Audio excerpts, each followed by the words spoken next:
Hey, it's jc1424 once again with July 2022's monthly music episode. Keep in mind, I don't care if you don't like what I listen to, and you shouldn't care if I don't like whatever you listen to.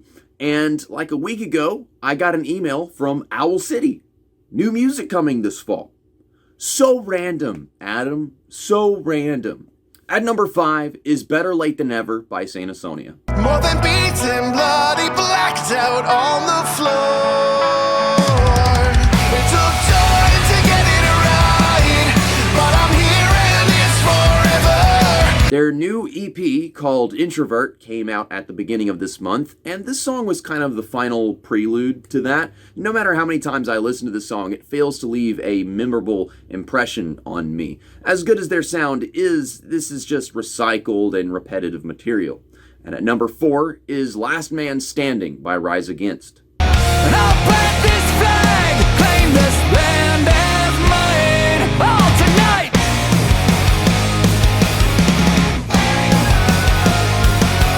Much like that last song, this one really is your dime a dozen Rise Against song as far as style and composition go.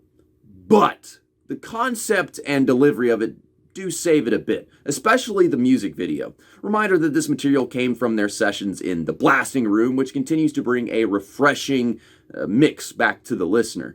This is also part of a second volume to Nowhere Generation, which I wouldn't even say they were even all that forward about. They kind of secretly put it out there, in my opinion.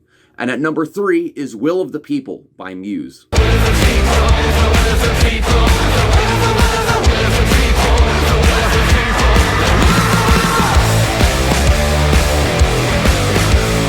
Muse has always been very inventive and extraordinary amongst their successful peers in the rock and or metal category.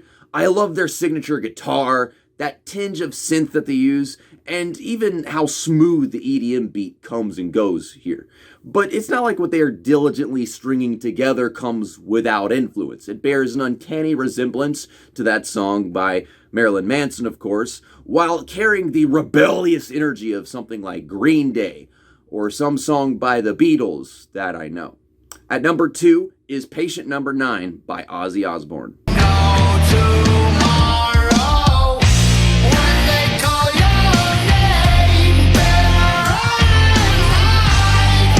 Ozzy knows his days are numbered. Needless to say, I was convinced Ordinary Man would be his last work. I don't think there's much left for him to say. You'd figure these songs would begin to sound like a broken record because of that. But this one is definitely a different perspective, reflecting his race against time at the moment. Although the guitar tone is off-putting for me, this piece is composed well, it's memorable, and it's very moving. It still doesn't have the impact of something like Under the Graveyard or even the title track from the last album, though.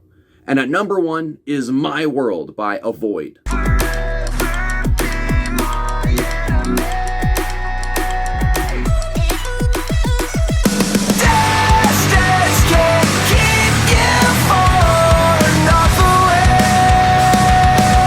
NASCAR's thriving metalcore band puts out their 3rd song of the year, and this has got to be the biggest reach from them yet. Benny is rapping with some fry screams.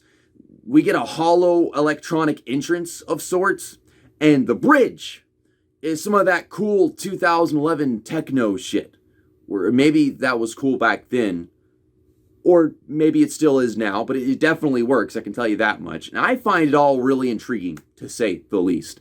The real freaking payoff is that chorus that just sweeps me off my feet. They have a tendency to do that. They did that with Cowabunga and Hostage at a Beach House Party and Song About James, which was in the NASCAR Heat 5 soundtrack. Unfortunately, I don't know how they'll get a song that they've put out this year in NASCAR 22 with these fucking expletives. You have to censor their music, which a lot of artists probably don't want to do. Thanks for watching this monthly music vid, and episode over.